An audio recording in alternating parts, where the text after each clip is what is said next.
Hello, everybody. Welcome to the Buckeye Weekly Podcast. I am Tony Gerdeman here, as always, with Tom Orr. Tom, how's it going? We are out on the practice field at the Woody right now, which means it can only be a matter of time until we are joined by our good friends with the Gators, our friends, the pilots making final approach to Port Columbus, and possibly, if everything breaks right, maybe a train going by on the other side of 315. But we'll have to see how the show goes.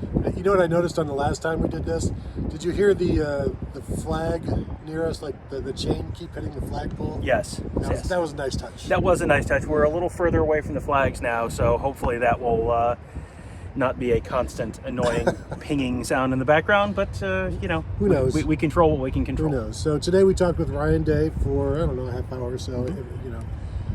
This was first full week of camp is now in the books. Tomorrow, Tuesday, the pads go on, full pads go on, and then you can start learning more about the offense and the defense and the special teams. We talked about pretty much every facet of the defense or of the entire team today, so we thought we would just go through what he talked about, share our thoughts, let you know whether he was wrong about his thoughts, and maybe critique what he's going to do. So let's start out with quarterback, where I was a little surprised. Obviously, he said he wants to have a starter by week 2, like by the end of week 2, which would be Saturday, which I assume is going to be a scrimmage. And so he said, it feels pretty good that they will have a good idea. Now, does that mean they will name a starter or know a starter? Possibly, probably not. But just the fact that he feels confident, like, yeah, we have a pretty good idea. But although, Tom, right now, nobody has stepped out in front. Yeah, those are two answers that were back-to-back that were kind of like, I'm not sure both of those answers can be entirely true at the same time. That they feel like by the end of this week, they'll have a pretty good idea where things stand and who's going to be the starter.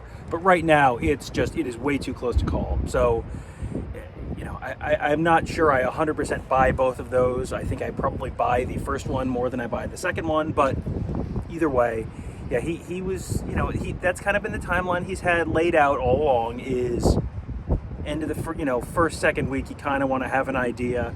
Quarterback's a little bit, he was asked with like center, is that kind of the same timetable? It was like, that sounded like maybe it wasn't quite as, the quarterback position's a little bit unique. You really want to have your guy in at that point.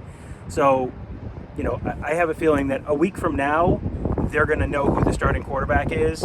I'm not sure a week from now we're going to get told who the starting quarterback is, but I think they're going to probably know. Because you'll have pads on. He said Wednesday and Saturday were going to be big practices to help decide who the quarterback would be. I asked, what does he do at this point in time to create more pressure? And he's like, they've had pressure since they arrived. I'm always yelling at them. And so this would be nothing new. But I also think, and I'll probably end up writing about this, just you have to see who can respond to the pressure, who can handle the pressure, because that's the quarterback you want. And yes, they want leadership. Yes, they want to be able to move the ball, but winning the job shows that you can handle the pressure as well. And so that kind of, the whole cream rises to the top. The guy the diamond that handles the pressure, Tom, best, how it grows out of the ground. I'm not sure that's exactly how. That's how it happens here. We'll talk about blood diamonds after the podcast, but we'll. I think right now the big takeaway to me was, he's talking about the pressure that's sort of inherent in the Ohio State quarterback position, and he said, this might not be an exact quote, but it was like, the expectation is Heisman Trophy and national championship, and it's like, well, you're not shying away from that pressure there, and I guess by that measure, there has been no successful Ohio State quarterback since ever, probably. But if that's the expectation and that's the bar you're supposed to clear, you may clear one or the other of those, and they've come pretty close in recent years. But that is that I think is an illustration of why the ability to handle that pressure is so big in this position. Why it does go beyond just leadership and making all the throws, because that is a lot of pressure. And you got to remember, these guys are young guys. Like, I don't think any of these guys are 21 yet. So it's first, second year on campus for them. Quinn Ewers, when he comes in, is going to be 17. These are very young guys. The Ohio State's quarterback position has often been discussed as the second or third most important position in the state, behind the governor and maybe the head coach at Ohio State, maybe. So yeah, that is a lot of pressure. That's why the ability to handle that pressure is so big. And then you start the season on the road at Minnesota, national television. Season on the line, Tom, basically. win or you go home, and so that's why you want to figure out who can handle it. Let's move to running backs, where last week we saw Mayan Williams running with the ones, running first rep, and they said, don't make too much of that, don't read too much into that. That's just how they do stuff early on, and they're not even considering depth charts at this point. After this week, then they start to get into that. But right now, anything that you see out there, it's totally meaningless. So, seeing C.J. Stroud out there, seeing like Zach Harrison running with the ones, Thayer Munford, Nicholas Petit-Frere running with the ones, totally meaningless. So don't worry about that. But he did say Master Teague is coming on. Mayan Williams is doing well. Marcus Crowley doing well. Travion Henderson doing well. Everybody doing well. And we'll see how much better they do once the pads come on. Yeah, and this is another one where you can determine how much exactly what percentage of that to believe. It's probably a little bit instructive that the insider reports at BuckeyeScoop.com this month have lined up pretty closely with the order we have seen guys running in. Hey, the expectation is C.J. Stroud will probably win the starting job. The expectation is Mayan Williams has the opportunity to pass Master Teague, who's being discussed as the incumbent, and lo and behold, these are the guys. They're none of those guys who are running fifth in the line. They're all running first in the line. So I think that's probably a little bit instructive to me. There is, yes, this is just the fact that Mayan Williams is running first right now does not necessarily mean Mayan Williams is going to run first for the entirety of fall camp, for the entirety of the season. I don't think anyone thinks that, but I think you are probably safe reading a little bit more into Mayan Williams running with the ones right now than Ryan Day might lead you to believe. He's there for a reason. Yes. And the reason isn't, that's not, it's, and yes, you can read too much in, and that's all we are able to do during camps and things like that. But it's not how you get bad conclusions. You could get a degree or a diploma with drawing conclusions from a lot of what we've seen. You're not going to be a valedictorian. That's not what we're shooting for. I would never. Well, and here's the other thing. If we're gonna draw this into a college analogy, the final exam isn't happening right now. Yeah. This is like we're week 2. Like, okay, we've had our syllabus day. We've had our first. Okay, now we're gonna have a quiz. Like, this is sort of where things are right now. If you're not 100% on your quiz, that doesn't necessarily doom you to not pass the class. The final exam for these guys is coming up in 3 weeks or so. That's when I think we'll have a better sense for where things stand. The coaches will definitely have a better sense for where things stand. Guys on the team will have a better sense for where things stand. Nothing's final right now. This is just kind of, here's where things are right now.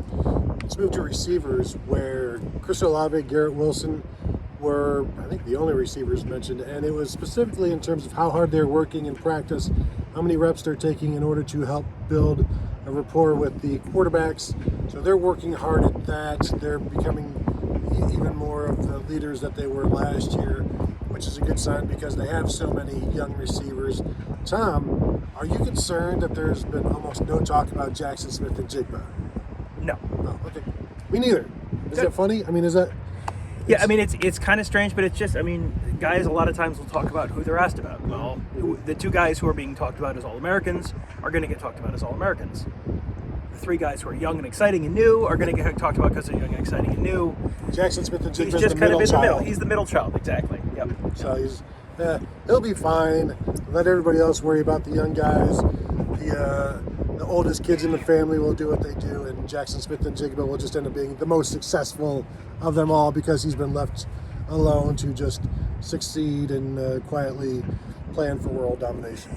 Yeah, I have not seen or heard anything during the course of fall camp that leads me to believe that anything new is happening with Jackson Smith and Jigba, where he's sliding down the depth chart, where I would revise any of my preseason over-unders on his numbers. Like, it's just, I have a feeling if you asked about Jackson Smith and Jigba the next time we talk to Brian Day, or when we talk to Brian Hartline or Kevin Wilson, I have a feeling the answer will be effusive praise, as it generally is when we ask about him. So. And the only reason I bring him up is because he hasn't been brought up, so that's usually where fans will be like, uh-oh. Yeah. Nobody's talking about this guy. What's he doing? And I just wanted to reassure people that I'm sure he's very, very, very fine. Tight ends, touched on a little bit. Jeremy Ruckert was mentioned a little bit, and he's continuing to do fine. offensive line was one of the big topics of the day, where if you members of the Ask the Insiders board, there's been some moving around of the offensive line, trying to find the best five, possibly moving Thayer Munford inside, moving Dwan Jones into the starting lineup, moving maybe Nicholas Petit-Frere to the left side, and Day confirmed all of that. Yes. In terms of, yes, it's all being looked at. It's guys are moving around, guys are moving inside. I think he said at one point, like, tackles are guards, guards are tackles, left have been moved to right, right has been moved to left. They're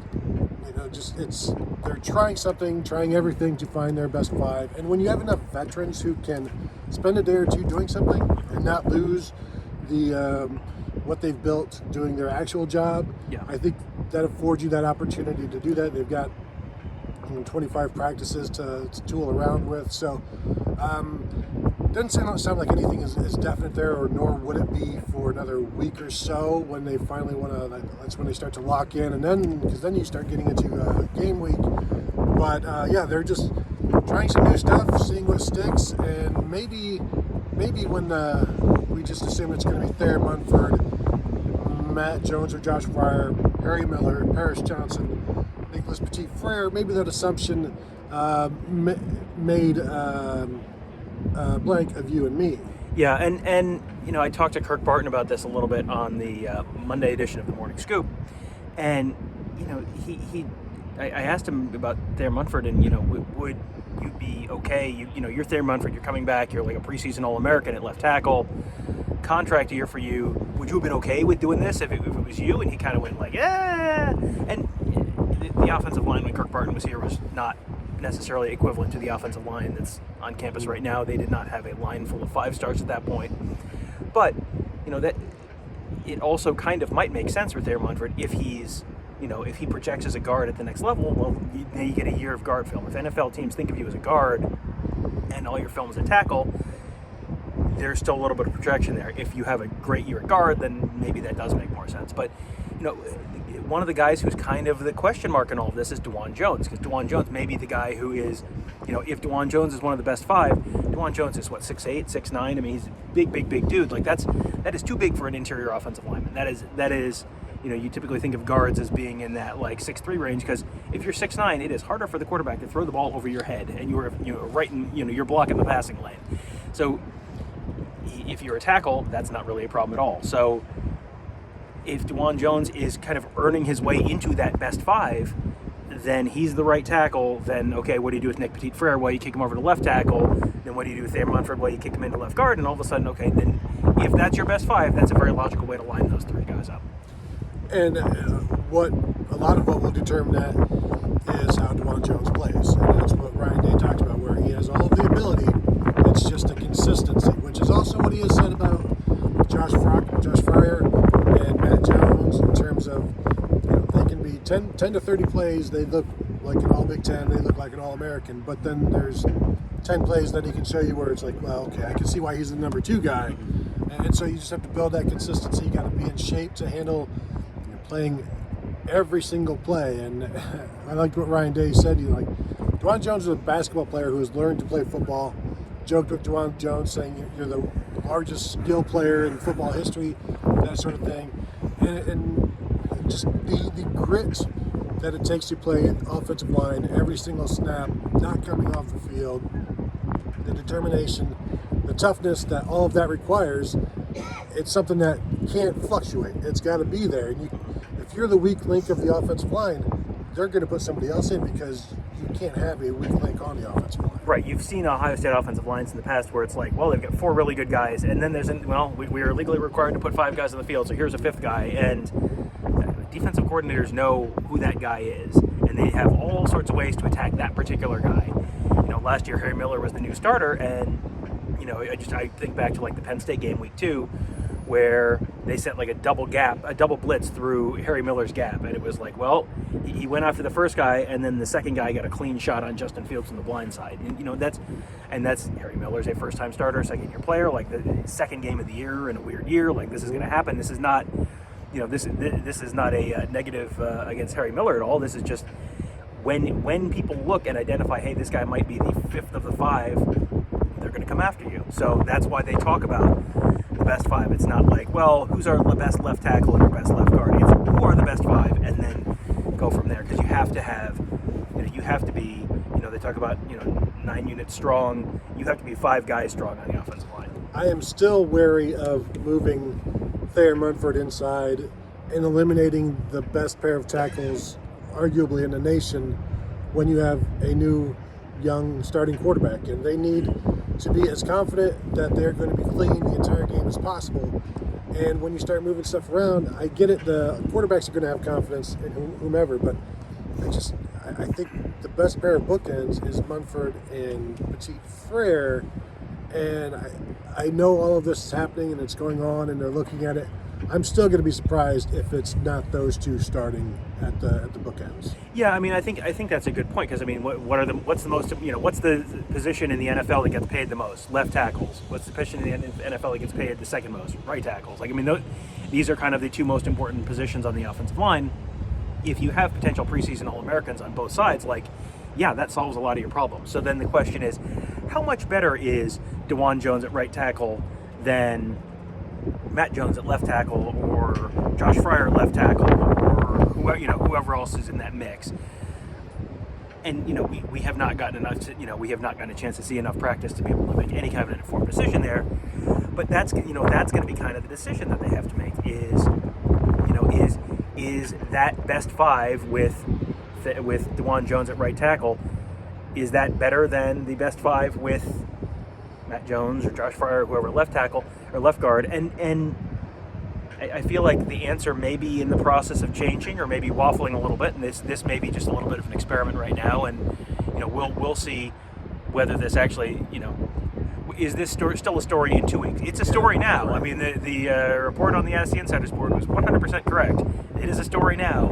Will it continue to be a story? Maybe we'll see.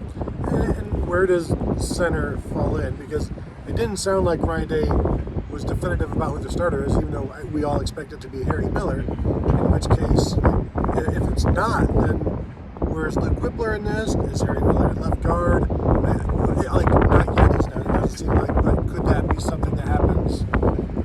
I don't think so. It feels like they're trying to fit all of these pieces almost around Harry, even though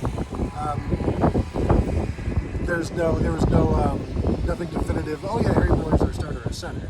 Yeah, and that may be something that they're pretty sure. It's like where the quarterbacks are. They're pretty sure. They may have an idea what they want to do, but not ready to talk about it yet. I would be fairly surprised if Harry Miller wasn't the starting center. I would be fairly surprised if Paris Johnson wasn't the starting right guard.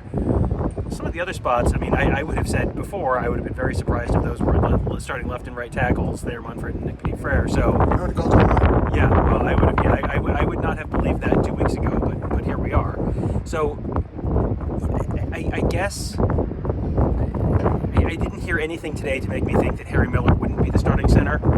They're maybe not willing to talk about it yet or officially announce it yet, but it sure sounds like Harry Miller's by far the most likely guy to taking those first snaps at center.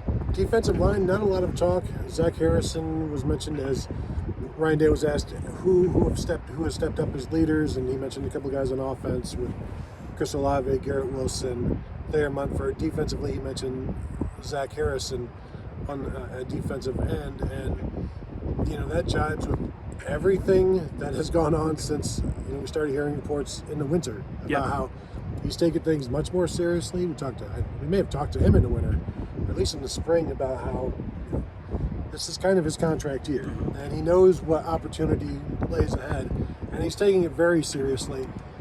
Was one of the 3 guys at Big Ten Media Days, which is not nothing. It's actually quite something. And to give you an idea, and he's turning into a vocal leader, as Thayer Munford told you back in Indianapolis. And this is progressing.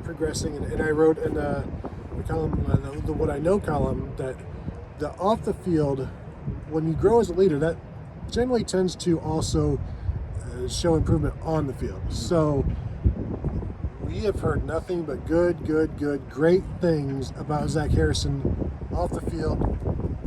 I'm sure we're going to start hearing more about him on the field as well. I'm expecting big things this year from him. And I know there are people who are doubting, and that's fine.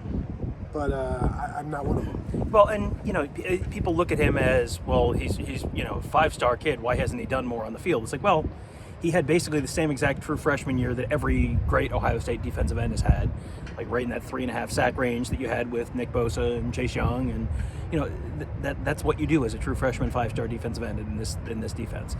And then last year, it's like, okay, do you want to hold the 8-game wonky pandemic shortened season, with weird practice schedules and all that? Like I have, I didn't see anything last year that made me think, he wasn't losing reps.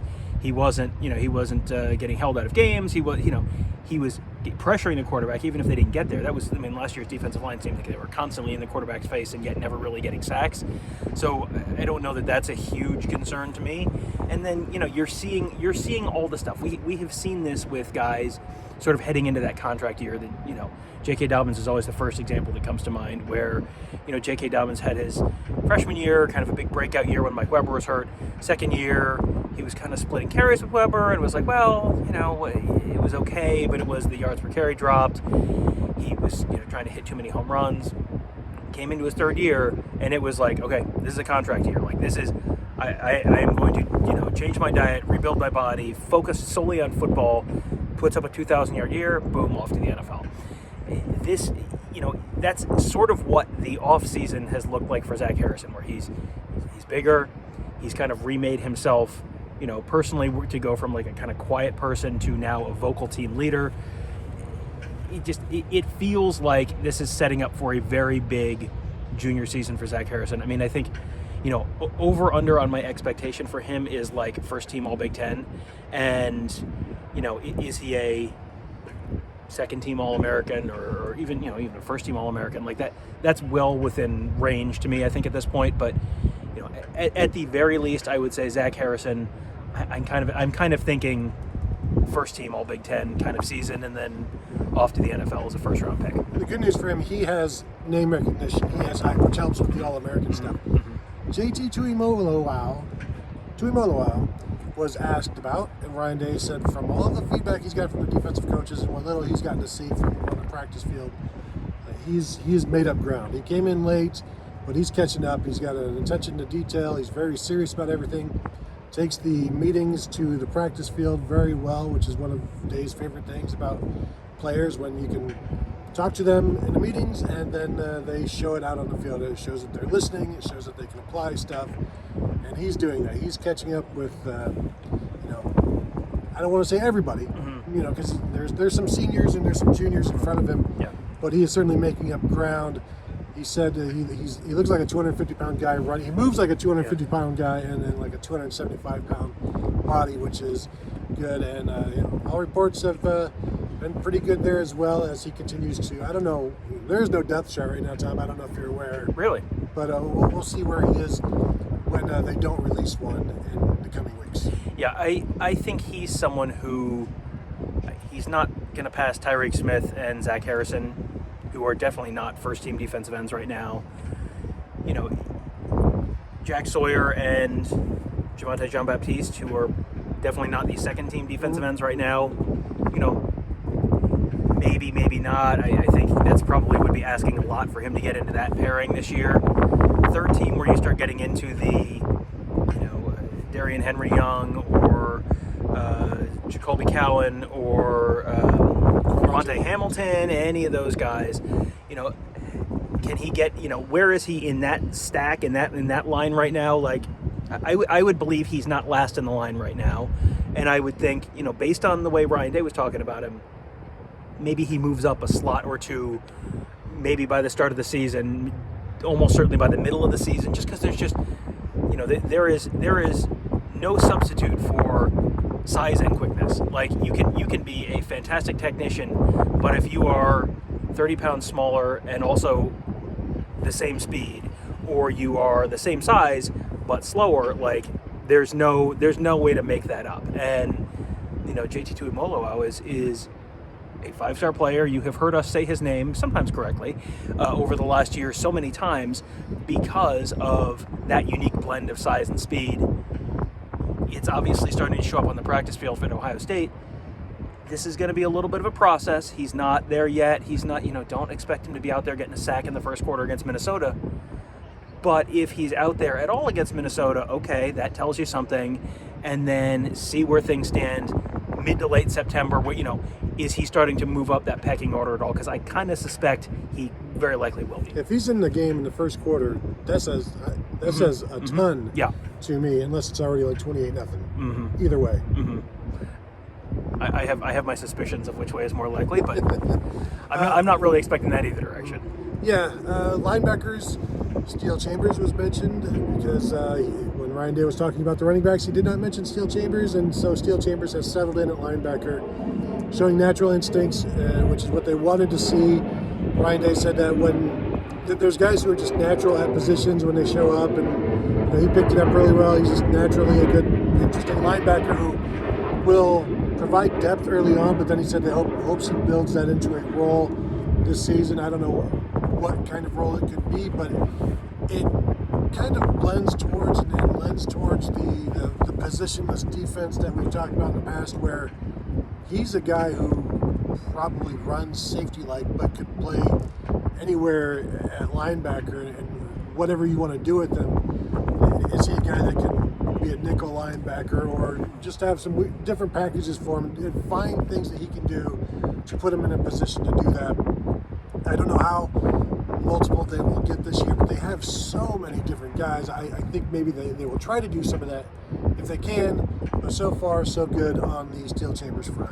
Yeah, and he's another guy who is a little bit like JT Tuimoloau, where he's coming in so late in the process. You're kind of stuck. You're kind of limited by the fact that you are coming in so late in the process.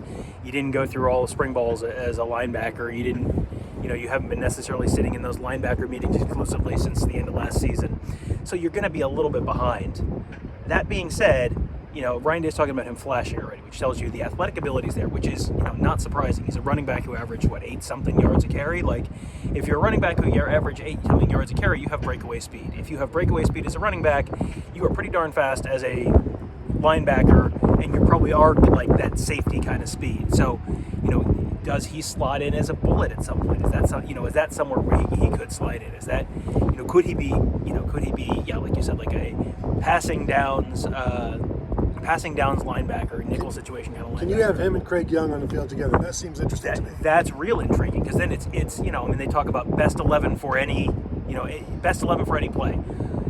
There are probably, for someone who has really not played linebacker at the college level yet, there are probably 95% of the times when you are not one of the best 11 for that time. But if you can work into a spot where you can get yourself situationally on the field in certain spots where it is, him and Craig, then it's, like Isaiah Simmons for Clemson, where it was just kind of like, yeah, he can kind of just do whatever. Like, if you have a couple of those guys like Craig Young and Steele Chambers, who ultimately maybe can kind of do a little bit of whatever, that makes you so much more unpredictable on defense, just based on your personnel. You can't just look and go, okay, well, they have 2 safeties and they've got 3 linebackers. And it's like, well, they've got 2 safeties and then they got these other 2 guys who are like, kind of safeties, and then the play clock's running down. It's like, yeah, that presents a real challenge for the opposing offense without necessarily complicating your defense at all.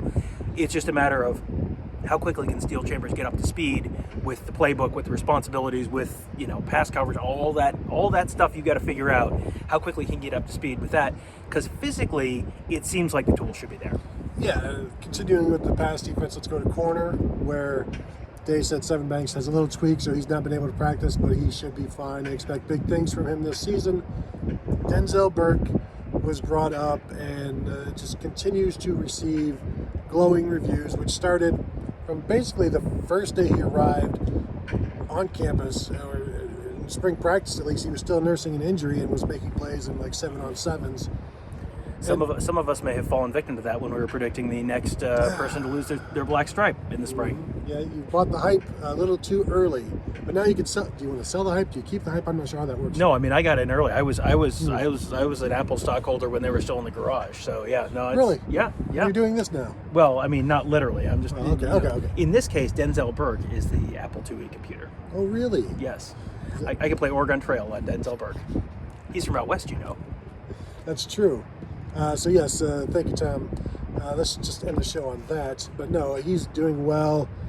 And I just keep going back to what Matt Barnes said about him in the spring, like just natural innate, like all of these glowing things, and just picking it up exactly as you would want. Certainly used the spring and the winter the way they wish Jordan Hancock and J.K. Johnson would have been able to had they enrolled early. So he's made the most of his time. We'll see what that means this season, but I at this point I don't know if the other freshmen can catch up with him. Well, and that's the thing. It's not that Denzel Burke is necessarily. I mean, Kerry Combs talked last week about wanting like a 3-4 cornerback rotation. I don't know that I necessarily expect Denzel Burke to be in that from day one this year, but he's more likely to be in it than Hancock or Johnson, based solely on the fact that he was here in the spring. He went through all the winter workouts, went through spring ball, been all that, been working on technique with Matt Barnes and all that stuff for so much longer. That just gives you such a head start this year. And, that's something that Hancock and Johnson may be able to catch up at some point. But, this year, heading into fall practice, heading into the season, he seems like, if you're going to take the outside corners and it's, Seven Banks and Cam Brown, and then you're going to put, some combination of, depends on where you want to slot in Cam Martinez, but, Legend Cavazos, Ryan Watts.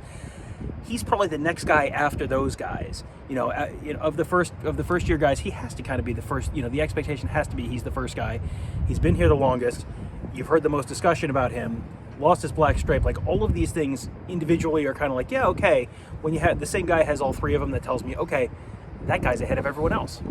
And we remember last year, Cam Brown came in as the nickel corner on nickel downs in the slot. Could that be something we see from Denzel Burke if they want to keep a rotation going out wide of, say, Cam Brown, Seven Banks, Ryan Watts? Does that mean there's a spot for a nickel corner that wouldn't necessarily be one of those cover safeties in Marcus Williamson or Lathan Ransom or Cameron Martinez or Jansen Dunn? So that all will have to shake out as well. Speaking of the safeties, Tom, do you have anything else on the corners? No, I think we haven't talked about Andre Turrentine, but he's probably a corner. It feels like they're starting him at corner, but he's probably behind Burke as well there. Yeah, and I've seen him in different spots in limited action, and that may be a guy that because he was mentioned as a corner early. Then I swear I saw him as safety last week in practice. We'll see where he ends up. Josh Proctor was asked about today, and Ryan Day basically said, like, that guy has to be, the free safety has to be the eraser that Jordan Fuller was, which is, gosh, Tom, something we've been saying since Jordan Fuller left, like the day after he left, that last game, I think, since after Clemson lost, it was like, they're going to have to replace a very, very good guy. And that was something that they were not able to do last year. I would have preferred if Day had been more effusive in his praise of Josh Proctor today.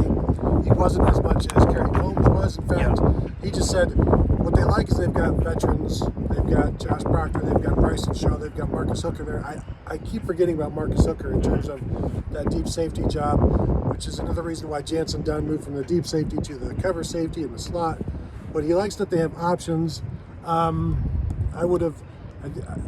Maybe it would have been better if we had heard more positive stuff from Josh Proctor, but we didn't hear anything negative. Right. They just wanted to talk about the entire room. Well, and the interesting thing with talking to coaches is sometimes the coaches are talking to us, and sometimes the coaches are talking to the players through us. We are the avenue that they're using to speak to the players. So, with someone like Josh Proctor, where consistency has always been the key, the ability's there. It's just been like, well, sometimes it goes great, and sometimes it doesn't go so great. I always wonder, how much of that is coaches not wanting to give the guy who's had consistency issues in the past a reason to go, okay, and now I've got it, and now everything's good, and now it's my job, and everything's fantastic, and it's like you want guys staying hungry, and he didn't like call out Josh Proctor or anything like that, but it was not nearly as effusive. It was because I think based on what we heard from Kerry Combs last week, and Kerry Combs is a naturally very enthusiastic person in general, so Kerry Combs being real high on people is not a huge shock, but based on what Kerry Combs said last week, it was like, okay, Josh Proctor is now where they need him to be, and then today it was like, well, Josh Proctor has shown that he can be where they need him to be, but is it there 100% of the time? Like, Day today called Jordan Fuller an eraser. And he said that's what they need Josh Proctor to be. They need him to be an eraser where someone else in front of you makes a mistake, you're there. Okay, you keep the 15-yard mistake from turning into a 75-yard mistake. That's the job. That's what Jordan Fuller excelled at.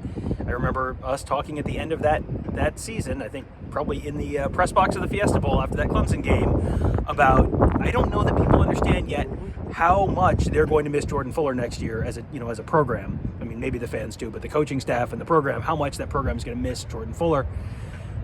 Since then, I think people have sort of started to figure that out a little bit more, because that is not, there is a reason he is like the gold standard of, it was never an issue. It was just, someone's running free. Okay, well then Jordan Fuller has them. And that was the difference between the 2018 defense, which gave up just a constant parade of 75-yard touchdowns, and the 2019 defense, which gave up, maybe a couple all season. Like there was, I think, a long one for Clemson, but there was just not that many. And Jordan Fuller is the reason why the 2021 Ohio State defense needs someone to be that eraser. Yeah, you need to be an eraser, not silly putty, where you can cover up one mistake and then put it somewhere else. And now you've just created 2 mistakes, and now you've made things even worse. Anything else with the secondary? I don't believe you talked about anybody else out there. Anything else we did not cover? He did share his condolences, send his condolences to Bobby Bowden's family, the passing of Bobby Bowden. Mentioned that NIL, he doesn't think it's going to be a problem because it starts with recruiting. You recruit the right people, good character kids from good character families, and some guys have it, some guys don't. They've been prioritizing it, or not. They've been prioritizing the right things, which is academics and football. Because if you don't have that, then you won't have any of the NIL stuff. So that's been good to hear.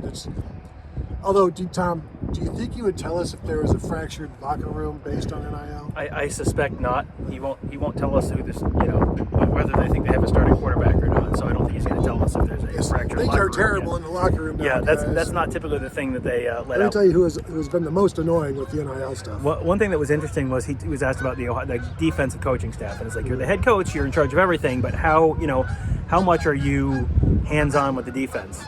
Geese, that's a new one. Right over top, man. Splash. He was asked, sort of how hands-on are you with the defense? Are you, do you just kind of let Kerry and your staff kind of handle that? Do you just kind of give them some general overarching thoughts on things? And he in the past has talked about, hey, when he was, as an offensive coordinator, the defense he hates to see is the one high. So therefore, he wants his team to run the one high. Now, there's some flexibility in there, and I've done a bunch of podcasts with Ross Fulton if you want to hear some of the specifics there. But he made it sound like he's got to trust his guys. You can't be a micromanager of everything, and that was something that I think maybe Urban Meyer has fallen into at various times in the past. Day is a little bit more. He's kind of said he's trying to be more hands off and just trust the coaching staff, because you've got Kerry Combs, you've got Larry Johnson, you've got Al Washington, you got Matt Barnes. Like, you have to trust those guys. You have to trust Parker Fleming with the special teams. Now, he's sitting in the special teams meetings with Parker Fleming. He's in there, so he knows what Parker Fleming's doing. It's not like he's this like absentee landlord or something. But he's you kind of have to trust these guys to just do what's best and put their guys in the best position to succeed. So that was a little bit interesting to me, because with him having had some input in the past on the defense, I was expecting it's sort of a mixed bag. He sounded like he was really trying to be pretty hands off. Yeah, just let them do that. I think he said that's why I hired them, basically. So you give them the freedom to do what they want, knowing that I've asked for this defense. Give me this defense. Now go do it, because I've got stuff to do. There was also a French-Canadian reporter here who you could tell this was his first college football press conference, because he asked who represented the biggest threat to Ohio State in the Big Ten this year, and Ryan Day's answer, unsurprising to everyone who has covered a college football coach before, was the next team we play, which is Minnesota. And that's just, you have to take it one at a time. You can't look forward. You can't look down the line. We've had issues. The program has had issues in the past with overlooking and stumbling and not being focused and lose, getting upset, and you can't do that, and yada yada yada. So I mean, it was exactly the answer he was expecting to give. I thought, as soon as I heard the question, I was like, can I just stand up and answer this one, because I know I can say 500 words right now and Ryan Day won't disagree with one of them. Yeah, and what if he would have just said Penn State? Yeah, that would have been like every other team on the schedule is we're not a threat. Oh yeah. So yeah. But he did go out of his way to answer this for a guy who came a long way. French Canada, I believe, from across the ocean. Something like that. The St. Lawrence Ocean, yes. The last thing that I'll mention, Ryan Day was asked, do you get lost in thought about what you want the offense? You have all of these possibilities that the offense can do. You ever get lost in thought? And he's like, no, we need to find out what we can do. We need to find out what we can hang our hat on, what you can get good at. You have to create tendencies based on, oh, this is what we're good at, so this is what we do. And if you don't have tendencies, then you're not good at anything. And you have to get good at stuff. And then once you're good at stuff, you can branch out from there. But you can't just, we're going to do everything, because you have to practice everything. 2, you have to be good at everything. 3, you have to know that everything is going to work, and you just don't have enough hours in the day. Now, what you can do, you can build a little bit of, we feel very confident about this. Now let's try a little bit more. You add on to it. You can't start out with all 100 options. You've got to build and grow, and that's basically what he was talking about. Does not get lost in thought about the possibilities, because as Ryan Day or Urban Meyer used to say, first downs are hard. Yeah, and it's a little bit like building Beaver Stadium at State College, where it's like they didn't just build the whole thing and it's like, oh, here's a 100,000 seat stadium in the middle of nowhere. It's, they had a small stadium, and then they built a little more, and then they built a little more, and they built a little more, and then eventually you have a big erector set in the middle of nowhere. But it's not, it is not just a one-shot thing. You start with your small thing. You start with, here's our base stuff. Here's what and then, this starts back in the spring. They're starting to, work in the base stuff back in the spring, and then you're okay. Now you have something off of this. So when the defense has an answer for this, our answer for that is this, and then when they have an answer for that, then we have an answer for that, and that's, it is the cat and mouse game that college football has been for 100 years now. So, but that's. Again, this is not something that's like real unexpected, but he said yes, I'm sure it would be super great to be fantastic at everything, but you have the hour limitations that, the restrictions on time that college has that the NFL doesn't have, and you also have just, you can only practice so many things. So, he said you don't want to be sort of like a jack of all trades, master of none. You want to have the stuff that you're good at. And, especially for a team like Ohio State, if you have the stuff that you're good at and you can execute really well, the fact that you have better players than substantially better players than minimally 9 teams on your schedule this fall means you can probably use that base stuff, and that'll get you an awful, as long as you're executing your base stuff well, that's going to get you an awful long way towards beating about 2/3, 3/4 of your schedule. And it's no different than like a pitcher who doesn't have a tremendous fastball, like a Kyle Hendricks. Like, he's throwing these changeups, he's throwing these curves, sliders, and then when he does throw a fastball by you, it's like 91, and you weren't expecting it. So Ohio State, the stuff that they're good at is really good, and that's what you have to focus on. And then they might throw a 91-mile-an-hour fastball, which isn't something they totally focus on, and it's 6, and defense has no chance to stop it because they're not looking for it, because you have to stop the run against Ohio State, and then that sucks everybody up towards the line of scrimmage, and that opens everything up. So you kind of you're allowed to do stuff by what the defense gives you, and that you almost don't have to spend too much time on it. You've got to spend enough time to be comfortable with it, but the defense kind of helps you become the master of that. Yeah, and again, this is a team that has superior talent, so they get their base stuff down. That gets you through. You have beaten Akron and Tulsa, and probably a couple teams in the division without having to really stress with. You could use like the 4 Tecmo Bowl plays. Pretty much. You really almost could, if the defense is playing reasonably well. The skill advantage you have is it's so substantial that you could probably tell Akron what's coming, and the advantage you have on both lines of scrimmage is going to be so substantial that it's going to be almost impossible for them to do anything about it. Yeah. Anything else? I think we've. Yeah, I think I've gone through all the little notes I had on my phone, so I think we're good. All right, so that will do it. Thank you guys for joining us. Thank you for watching.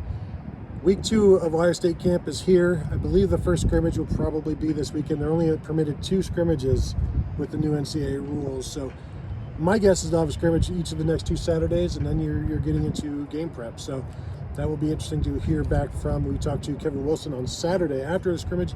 We talked to who do we talk to this week? Do we have offensive line this week? I think. Sounds right. So, whoever we have, we'll be streaming that. And again, youtube.com/Buckeye Scoop. You can be notified whenever we go live, just as we did today with Ryan Day. So that will do it. BuckeyeScoop.com. Become a member if you're not yet. If you are a member, you understand why we keep telling people to become members. So thanks, guys, and we will talk to you later.